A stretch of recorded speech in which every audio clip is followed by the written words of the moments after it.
আল্লাহ রসুল সাল্লাল্লাহু আলাইহি ওয়াসাল্লাম মা ফাতেমা রাদিয়াল্লাহু তাআলা আনহাকে নসিহত করতেছেন, ইয়া ফাতেমা তানকিজি নাফসাকি মিনান নার। ফাতেমা, তুমি নিজেকে নিজে জাহান্নামের আগুন থেকে বাঁচাইয়া তারপর মাওলার কবরে যাইও। কবরে যাইয়া যদি বলো আমি নবীর মেয়ে, এ কথা কিন্তু কবরে শুনবে না মা।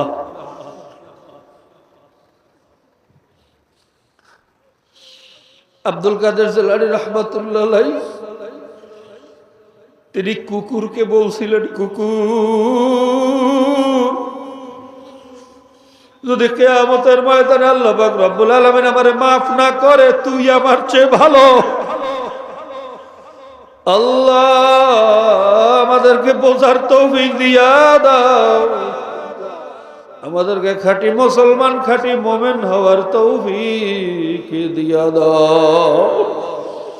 ভাইরা ওসমান গনি রাদিয়াল্লাহু তাআলা কবর দেখলেই হাউমাউ করিয়া কান্না করতেন।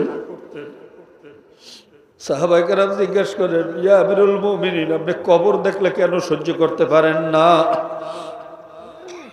ওসমান গনি রাদিয়াল্লাহু তাআলা উত্তরে বলেন, ও আমার ভাইরা, আমার সাথীরা, আখেরাতের যেই কয়টা ঘাটি আছে এর মধ্যে প্রথম ঘাটি হইল কবর। এই কবরে যার সাথে ভালো ব্যবহার হইবে, পরবর্তী ঘাটিতেও তার সাথে ভালো ব্যবহারের আশা করা যায়। আর খোদা নাখাস্তায় কবরে যদি খারাপ ব্যবহার শুরু হইয়া যায়, পরবর্তী ঘাটিতে ভালো ব্যবহারের আশা করা যায় না। এই জন্য আমি কবর নামক ঘাটি দেখার সঙ্গে সঙ্গে শরীরে ভয় চলিয়ে আসে, আমার অবস্থা কি হয়, আমার অবস্থা কি হয়। আল্লাহ, বাইরে তাদের ইমানের অবস্থাটা কেমন ছিল আর আমাদের ইমানের অবস্থাটা কেমন? আল্লাহ আমাদেরকে বোঝার তৌফিক দিয়া দাও। বাইরে আল্লাহর নবী যদি তার মেয়ের ব্যাপারে সিকিউরিটি দিতে না পারেন, আল্লাহর নবী যদি বলেন ফাতেমা নিজেকে নিজে দুরুস্ত করিয়া তারপর মাওলার কবরে যাইও, তাহলে তোমার মতো আমার মতো মোল্লা মৌলবীর অবস্থা কি হবে? তোমার আমার মতো পীর মুরিদের অবস্থা কি হবে? হিসাব নিকাশ না মিলাইয়া কবরে যাইও না।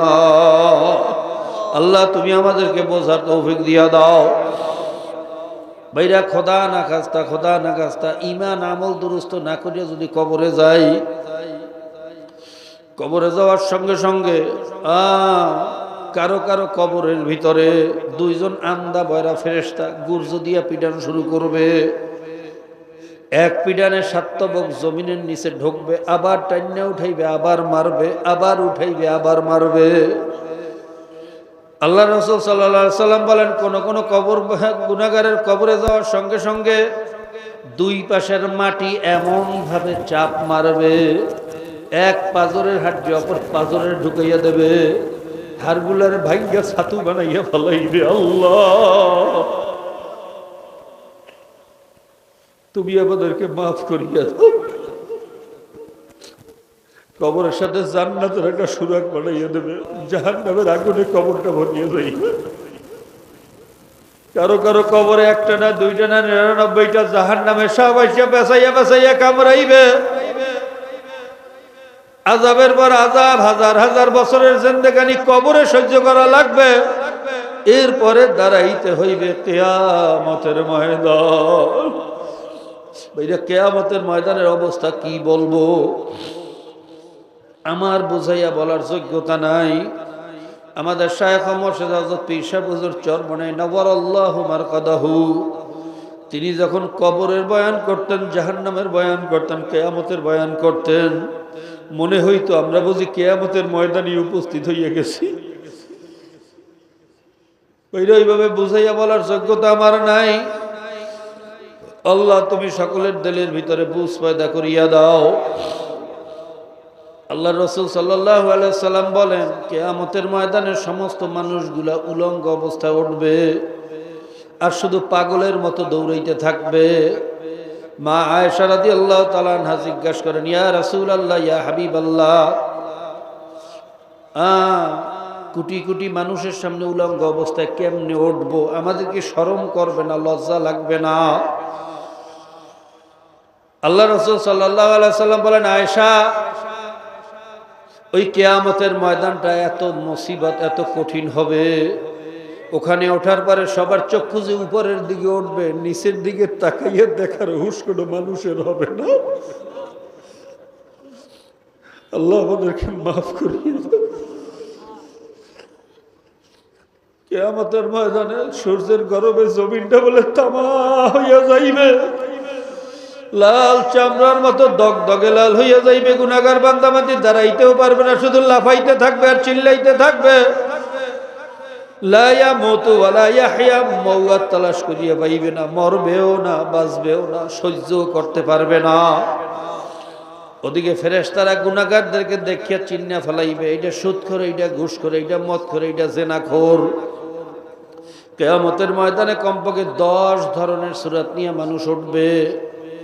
ভাইরা, যাদের হারাম খাওয়ার অভ্যাস তাদের চেহারা শুয়ারের মতো হইয়া উঠবে। যাদের মানুষকে ঠকানোর অভ্যাস তাদের চেহারা বানরের মতো হইয়া উঠবে। যাদের মানুষের ক্ষতি করার অভ্যাস তাদের চেহারার মধ্যে সাপের আকৃতি থাকবে। আল্লাহ আল্লাহ, যাদের হিংসা হাসাদের অভ্যাস তাদের চেহারা কুকুরের মতো হইয়া উঠবে। এইভাবে কমপক্ষে 10 ধরনের চেহারা নিয়ে একদল মানুষ কিয়ামতের ময়দানে উঠবে। ফেরেশতারা তাদেরকে দেখার সঙ্গে সঙ্গে চিনিয়া ফেলাইবে। ইউরাফুল মুজরিমুনা বিসীমাহুম ফায়ুখাযু বিন-নওয়াসি ওয়াল আকদাম। চেনার সঙ্গে সঙ্গে পা এবং মাথার দিকে খপ করিয়া ধরবে, উল্টা দিকে ভাঁজ করিয়া হাড়গুলারে ভাঙবে। এরপর ঢিলার মতো ফিক্কা ফিক্কা জাহান্নামের ভিতরে ফেলাইতে থাকবে। ভাগিয়া যাওয়ার কোনো জায়গা থাকবে না, বাইরা সহ্য করার ক্ষমতা কোনো মানুষের হবে না। বাহাদুরীর নেতাগিরি ওই ময়দানে চলবে না। ওই ময়দানে একমাত্র নেতা হইবে আমার মাওলা আল্লাহ। একমাত্র ক্ষমতা থাকবে আমার মাওলা আল্লাহ। তুমি আমাদেরকে মাফ করিয়া দাও। আর যদি আল্লাহর ফজলে ঈমান আমল দুরুস্ত করিয়া কবরে যাইতে পারি, আল্লাহ রাসূল সাল্লাল্লাহু আলাইহি সাল্লাম বলেন, জান্নাতি বান্দাবান্দি কবরে যাওয়ার সঙ্গে সঙ্গে আল্লাহ পাক রব্বুল আলামিন ফেরেশতাদেরকে বলবেন, হে ফেরেশতারা, আমার দোস্ত কবরের ভিতরে আসছে, অত ছোট জায়গায় কেমনে থাকবে? যত দূর পর্যন্ত নজর যায় অত দূর পর্যন্ত কবরটা প্রশস্ত করিয়া দাও। সাদা মার্কিন কাপড় পরে আসছে, দেখতে ভালো লাগে না, গায়ে জান্নাতের পোশাক লাগাইয়া দাও। আল্লাহ জান্নাতের সাথে কবরের সাথে একটা সুরা করিয়া দাও। আমার বান্দা বান্দির জন্য কোনো কষ্ট না হয়, জান্নাতের নাজ নেয়ামত ভোগ করতে থাকুক। জান্নাতি বান্দা বান্দি যখন জান্নাতি নাজ নেয়ামত ভোগ করতে থাকবে, ভাইরা যতই নাজ নেয়ামত ভোগ করবে, মানুষ একা থাকতে পারে না, একা একা ভালো লাগে না। ঠিক সেই মুহূর্তে যখন একাকিত্ব লাগবে, আল্লাহ পাক রব্বুল আলামিন একটা বেহেশতি হুর ওই জানবাইরা কবরের ভিতরে পাঠাইয়া দেবেন। হুরকে দেখার পরে জান্নাতি ভয় পাইয়া জিজ্ঞেস করবে, তুমি কে? জান্নাতি চিন্তা করবে, কোন ভাইরা ফেরেশতা আসলো, কি উত্তর করে, কি প্রশ্ন করে, কি উত্তর দেব, কোন জায়গায় আবার ধরা খাইয়া যায়। ভয় পাইয়া যখন জিজ্ঞেস করবে, তুমি কে? হুর হাস দিয়া বলবে, তোমার কোনো ভয় নাই, তোমার কোনো চিন্তা নাই, আমি বেহেশতের হুর, তোমার একাকিত্ব দূর করার জন্য আসছি, তোমার সাথে গল্প করার জন্য আসছি, তোমাকে জান্নাতে পৌঁছাইয়া দেওয়া পর্যন্ত আমার তোমার খেদমতে আছি। জোরে কোন সুবহানাল্লাহ।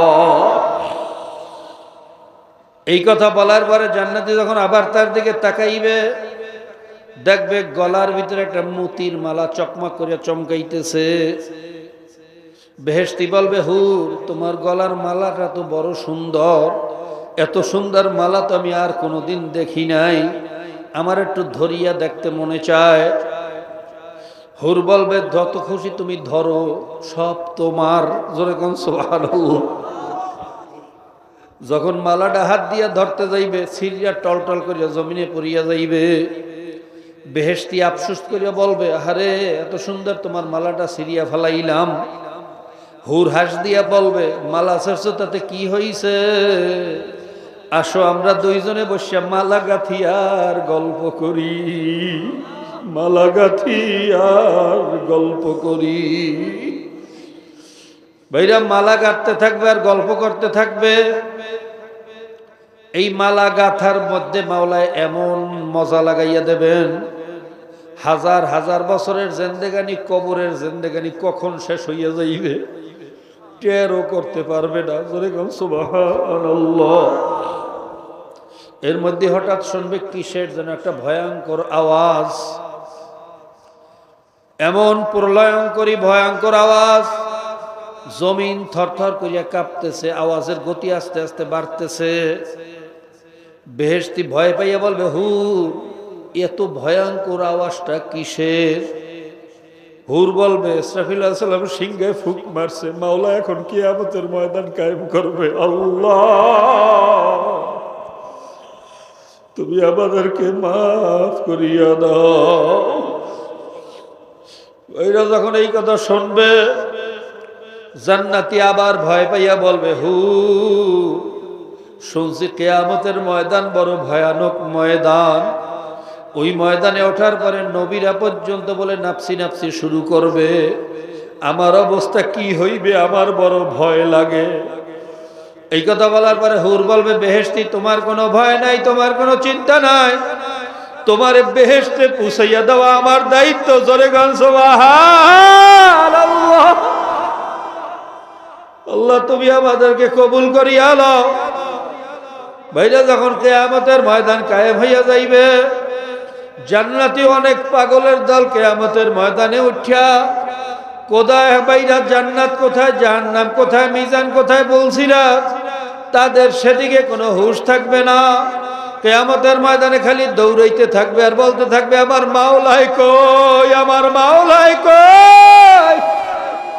যেই মাওলার জন্য এত মাহফিলে দৌড়াইলাম, মসজিদে দৌড়াইলাম, মাদ্রাসায় দৌড়াইলাম, আমার মাওলারে না দেখলে আর ভালো লাগে না। আমার মাওলাই কই, আমার মাওলাই কই।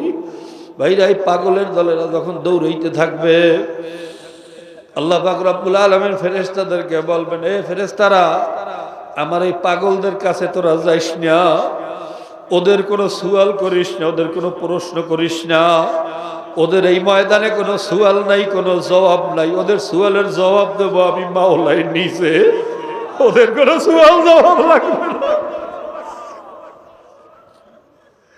নূরুহুম ইয়াসআ বাইনা আইদিহিম ওয়া বিআইমানিহিম। ওই পাগলের দলের চতুর্পাশে মাওলা একটা নূরের পর্দা দিয়ে আবৃত করিয়া দেবে। তাদের ডাইনে থাকবে নূর, বামে থাকবে নূর, উপরে নূর, নিচে নূর, চতুর্পাশে নূর। ওই নূরের বেষ্টনীর মধ্যে দৌড়াইতে থাকবে, সূর্যের গরমও গায়ে লাগবে না। বাইরা তামার জমিনের খবরও তাদের থাকবে না। দৌড়াইতে দৌড়াইতে 50,000 বছরের সময় কিয়ামতের ময়দান কখন শেষ হইয়া যাইবে টেরও করতে পারবে না। এরপরে কেউ বিজলির বেগে, কেউ তেজ রফতার ঘোড়ার বেগে পুলসিরাত পার হইয়া যখন জান্নাতের ভিতরে ঢুকবে, জান্নাতের হুর গেলমারেরা তাদেরকে ইস্তেকবাল দিয়া, মেহমানদেরকে গালিচা মিলাইয়া যখন ইস্তেকবাল করিয়া ভিতরে নিয়ে যাইবে, জান্নাতের সৌন্দর্যতা দেখার পরে জান্নাতীরা বলবে, ও মাওলা রে, এ কেমন সুন্দর জান্নাত তুমি আমাদের জন্য বানাইছো, কোনোদিন চিন্তাও করি নাই, কল্পনাও করি নাই। তোমার জান্নাতি যদি এত সুন্দর হয়, তুমি জানি আরো কত সুন্দর। ও মাওলা রে, তুমি আমাদেরকে কবুল করিয়া লও। ভাইরা একদল পাগলের দল এইভাবে হাসর নাসর হইয়া জান্নাতে চলিয়ে যাইবে। জান্নাতের ভিতরে ঢোকার পরে যখন নাজ নেয়ামত ভোগ করতে থাকবে, জান্নাতি নাজ নেয়ামতের ভিতরে যখন বিভোর হইয়া থাকবে, ঠিক সেই মুহূর্তে জান্নাতের ভিতরে একটা ঠান্ডা হাওয়া প্রবাহিত হইবে। ওই আরামদায়ক, শান্তিদায়ক, প্রশান্তিদায়ক ওই ঠান্ডা হাওয়া যখন প্রবাহিত হবে, জান্নাতের ভিতরে একটা গাছ থাকবে সাজরায় তুবা। ওই তুবা নামক বৃক্ষের ভিতরে চিকন চিকন ডাল, চিকন চিকন পাতা, বিশেষ বাইরা বাদ্যযন্ত্র বাইরা সিস্টেমে গাছটা মাওলায় বানাইছে। জোরে কোন সুবহানাল্লাহ। যখন এই বাতাস গাছের ডালের মধ্যে লাগবে, একটা ডালের সাথে আর একটা ডালের যখন বাড়ি লাগবে, ওই গাছ থেকে মিউজিক্যাল করুণ আওয়াজ, এমন আওয়াজ ওই গাছ থেকে বের হবে, ওই আওয়াজের তালে হুরগেল মানেরা সব মাতালের মতো হইয়া যাইবে। হুরগেল মানেরা মাতালের মতো নৃত্য পরিবেশন করবে, আর ওই আওয়াজের তালে তালে গাইতে থাকবে, নাহনুল খালেদাতু ফালা নাবিদু, নাহনুর রাজিয়াতু ফালা নাবাসু। আল্লাহ এইভাবে সুরের তালে তালে নাচতে থাকবে আর গাইতে থাকবে। যখন এইভাবে আনন্দ ফুর্তির ভিতরে জান্নাতীরা বিভোর হইয়া থাকবে, ঠিক সেই মুহূর্তে মাওলায় কারীম গায়েব থেকে সালাম পাঠাইবেন, আসসালামু আলাইকুম ইয়া ইবাদি। ভাইরা, মাওলার আওয়াজ শোনার পরে সব কিছু ভুলিয়া জান্নাতীরা ওই সালামের দিকে আকৃষ্ট হইয়া আবার অপেক্ষা করতে থাকবে। জান্নাতীরা ভাইরা বুঝতে পারবে এই সালাম আর কারো সালাম না, এটা আমার মাওলার সালাম, এই সালাম আমার মালিকের সালাম। আল্লাহ পাক রব্বুল আলামিন আবার জিজ্ঞাসা করবেন, হাল ওয়াজাদতুম মা ওয়াদাকুম ইয়া ইবাদি, হে পাগলেরা, তোদের জন্য আমি যা কিছু ওয়াদা করছিলাম সব তোরা পাইছো নাকি?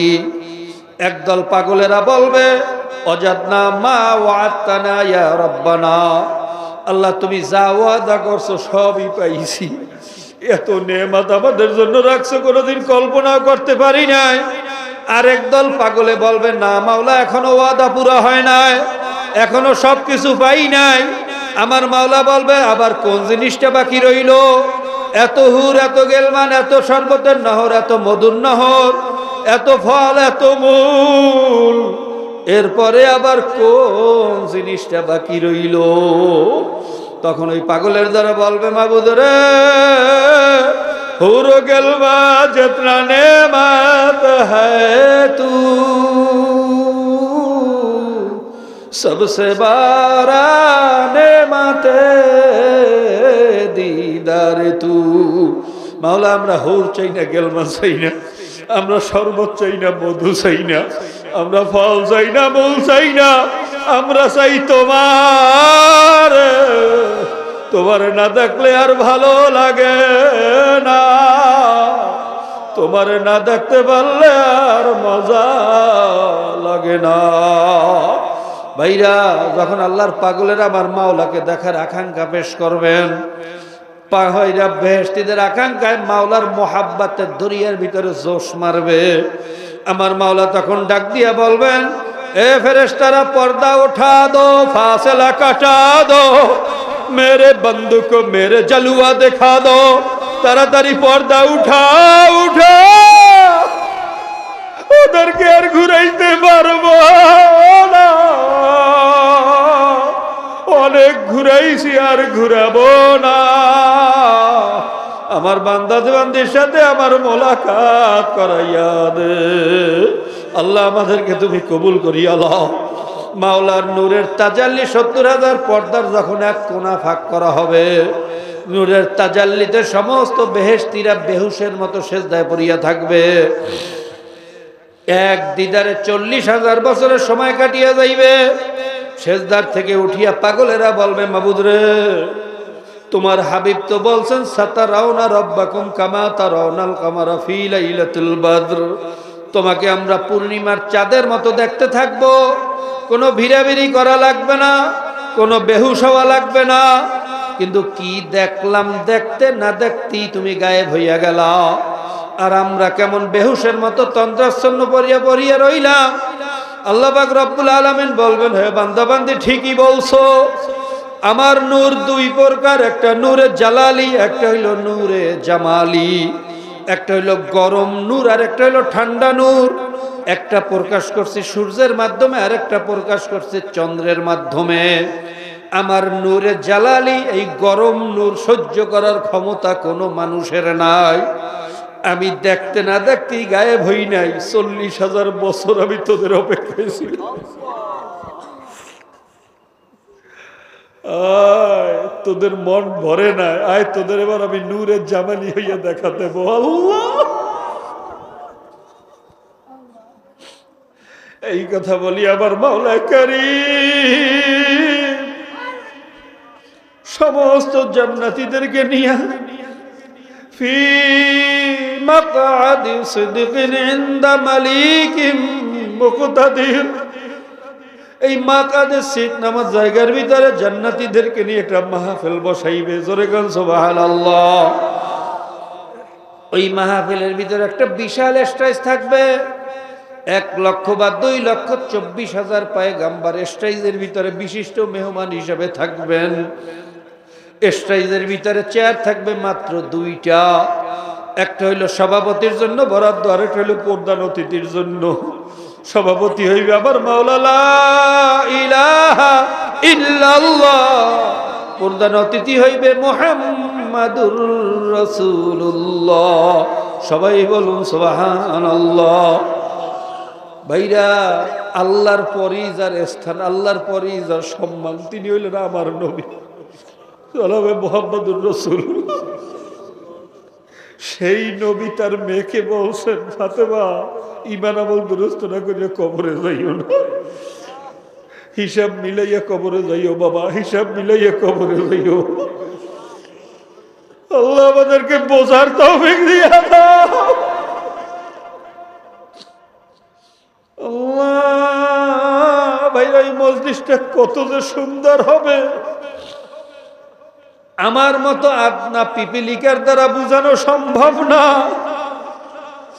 আল্লাহ পাক রব্বুল আলামিন এই মজলিসটা কি আয়োজন, কি সুন্দর করিয়া রাখছেন। আল্লাহ পাক রব্বুল আলামিন ভাইরা এই মজলিসের ভিতরে ফেরেশতা ইসরাফিলকে বলবেন, ইসরাফিল, ফেরেশতাদের ভিতরে তো তোমার কণ্ঠ বড় আওয়াজ দরাজ, বড় সুন্দর, তুমি এই মজলিসে একটু হামদে বারিতালা পরিবেশন করো। ইসরাফিল আলাইহিস সালাতু ওয়াস সালাম মাওলার প্রশংসার একটা খাজানা গাইয়া শুনাইবেন। জোরে কান সুবহানাল্লাহ। ভাইরা, আমরা যে মাহফিল গজল কেরাত দিয়ে শুরু করি, নিয়ম কোথায় পাইলাম? এই জান্নাতের নিয়ম অনুযায়ী। এরপর আল্লাহ পাক রব্বুল আলামিন নবী দাউদ আলাইহিস সালামকে বলবেন, ও নবী দাউদ, আপনার কণ্ঠ আমি দুনিয়ার ভিতরে সবচেয়ে সুন্দর করিয়া বানাইছি। আপনার কণ্ঠের আওয়াজ তেলাওয়াত শোনার জন্য এইরা নদীর কিনারায় মাছগুলা জমা হইয়া যাইত। দাউদ আলাইহিস সালাম যখন তেলাওয়াত শুরু করতেন, পাখিগুলা মাথার উপরে ভিড় করিয়া ওই করুণ মধুর আওয়াজে সব মাতালের মতো খালি মাথার উপরে ঘুরিয়ে আসমানটা কালা বানাইয়া ফেলাইতো। এমনকি পিঁপড়া পর্যন্ত গর্ত থেকে পাগল হইয়া নবী দাউদের দিকে ছুটতো। জোরে গান সুবহানাল্লাহ।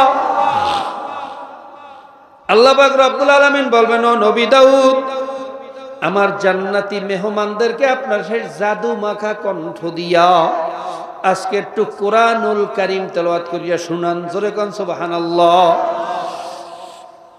নবী দাউদ আলাইহিস সালাতু ওয়াস সালাম মাওলার ইশারায় 1 সেকেন্ডের ভিতরে 30 পারা কোরআনের হাফেজ হইয়া যাইবেন। ওই মজলিসের ভিতরে ভাইরা সূরা ইয়াসিন তেলাওয়াত করিয়া শুনাইবেন। দাউদ আলাইহিস সালাতু ওয়াস সালাম যখন ইয়াসিন বলিলা টান মারবে, বেহেশতিরা পাগলের মতো হইয়া যাইবে। ভাইরা, দুনিয়ার আদনাকারী যারা একটু ভালো তেলাওয়াত করতে পারে, দেখবেন যখন মাওলার কালামের বাইরে আয়াতের ভিতরে টান মারে, আমাদের অনেকের গল্প বাইরে বন্ধ হইয়া যায়, মিটিং এ কথাবার্তা বন্ধ হইয়া যায়, হাতের কাজ অটোমেটিক বন্ধ হইয়া যায়, খবরও থাকে না। কথা ঠিক না বে ঠিক? জোরে গা ঠিক না বে ঠিক? দুনিয়ার আদনা একজন কারীর তেলাওয়াতে যদি মানুষের এই অবস্থা হইতে পারে, নবী দাউদ আলাইহিস সালাতু ওয়াস সালাম যখন এই মধুমাখা কণ্ঠ দিয়া মাওলার কালাম তেলাওয়াত করা শুরু করবেন, কেমন মজার হবে। আল্লাহ, তুমি আমাদেরকে ওই নেয়ামত থেকে বঞ্চিত করিও না। আল্লাহ পাক রব্বুল আলামিন বলবেন, হে নবী দাউদ, আপনার কণ্ঠ সুন্দর ঠিক আছে, কিন্তু যেই কোরআন আপনি তেলাওয়াত করিয়া শুনাইছেন, এই কোরআন তো আমি আপনার উপরে নাজিল করি নাই। এই কোরআনের জন্য আপনি একদিনও কষ্ট করেন নাই। পাথরের আঘাতও খান নাই, শরীরের রক্ত ঝরান নাই, কাঁচা দাঁত ভাঙ্গিয়া জামা কাপড় লাল করেন নাই। এই কোরআনের জন্য দাঁত ভাঙছে আমার নবী মুহাম্মদ। এই কোরআন নাজিল হইছে আমার নবী মুহাম্মাদের উপর। এই কোরআনের কাজ করতে গিয়ে আমার নবী মাইর খাইয়া সমস্ত শরীরটারে কালো বানাইয়া ভালাইছে। আল্লাহ আল্লাহ, তোমার নবীর খাঁটি উম্মত হওয়ার তৌফিক দিয়া দাও। ও নবী দাউদ, আমার নবী মুহাম্মাদের জবানে কোরআন যত মজা লাগবে, তার কণ্ঠে যত দরদ নিয়ে কোরআন তেলাওয়াত হবে, আর কারো কণ্ঠে এত দরদ নিয়ে কোরআন পড়া সম্ভব না। কাজী নবী মুহাম্মদ, আপনি আজকে এই মজলিসে একটু কোরআন তেলাওয়াত করিয়া শুনান, জোরে কোন সুবহানাল্লাহ। আল্লাহর নবী আলাইহিস সালাতু ওয়াস সালাম ভাইরা উম্মুল কিতাব সূরা ইয়াসিন তেলাওয়াত করবেন। দাউদ আলাইহিস সালাতু ওয়াস সালাম ভাইরা সূরা তাহা তেলাওয়াত করবেন। সবাই বলেন সুবহানাল্লাহ। আল্লাহর নবী যখন দরদ মাখা কণ্ঠ দিয়া ইয়াসিন সূরা তেলাওয়াত করবেন, ভাইরা কেমন মজার হবে, এটা বোঝানোর জিনিস না, বোঝার জিনিস। আল্লাহ আমাদেরকে বোঝার তৌফিক দিয়া দাও। আল্লাহ পাক রব্বুল আলামিন বলবেন, ও নবী মুহাম্মদ, কোরআন আপনার উপরে নাজিল করছি ঠিকই, কিন্তু কোরআন আপনার কালাম না, কোরআন হইল আমি মাওলার কালাম।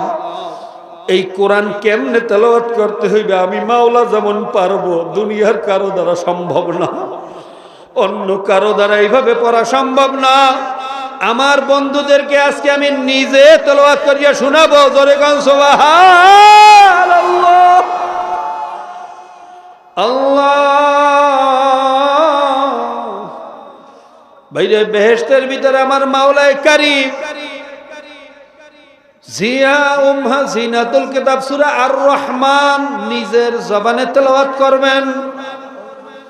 আমরা দুনিয়ার ভিতরে আর রহমান পড়ি, আর রহমান আল্লামাল কোরআন। আমার মাওলা বাইরে বেহেশতের ভিতরে কোরআন আর রহমান পড়বেন। আনার রহমান, আমি রহমান,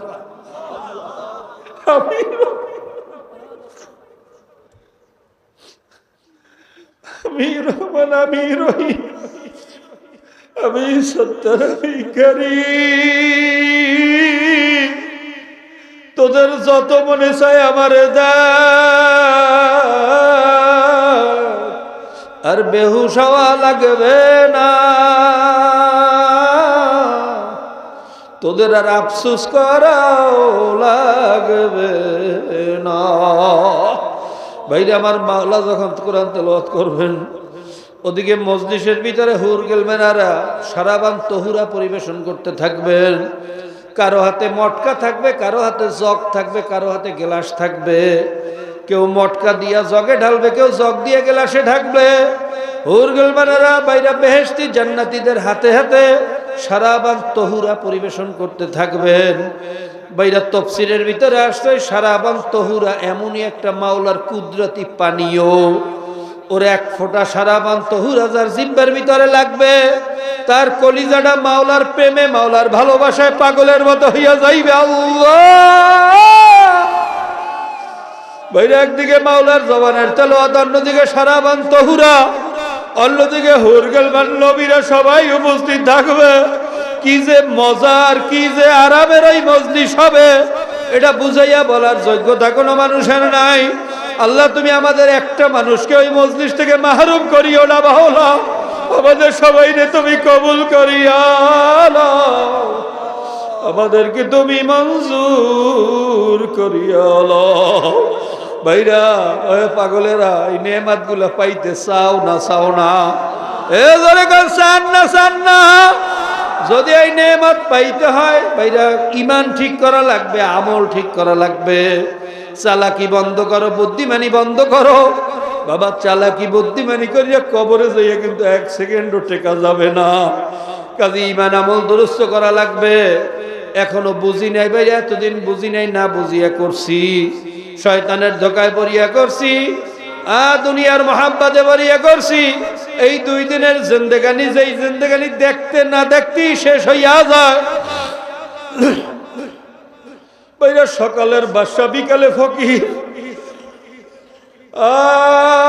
সকালে সুস্থ মানুষ, দুপুরে দুনিয়াতে নাই, কথা ঠিক না বেঠি? এই 2 দিনের জিন্দেগানি বাবা দেখতে না দেখতেই শেষ হইয়া যায়। এই জিন্দেগানির নেশায় পড়িয়া আমার মাওলার বাইরে নেয়ামত গুলা ভুলিয়া গেছি, কবরের জিন্দেগানি ভুলিয়া গেছি, জান্নাত জাহান্নাম ভুলিয়া গেছি। বাবা পায়ে হাত দিয়েও বলিয়া গেলাম, এখনো সময় আছে, ইমান ঠিক করো, আমল ঠিক করো, ইমান ঠিক করো, আমল ঠিক করো। এই মজলিসে আজকে তওবা করিয়া খাঁটি মুমিন হইয়া যাওয়ার নিয়ত করিয়া ফেলাও, কারণ এই মজলিস থেকে বাড়ি যাইতে পারবো কিনা জানি না।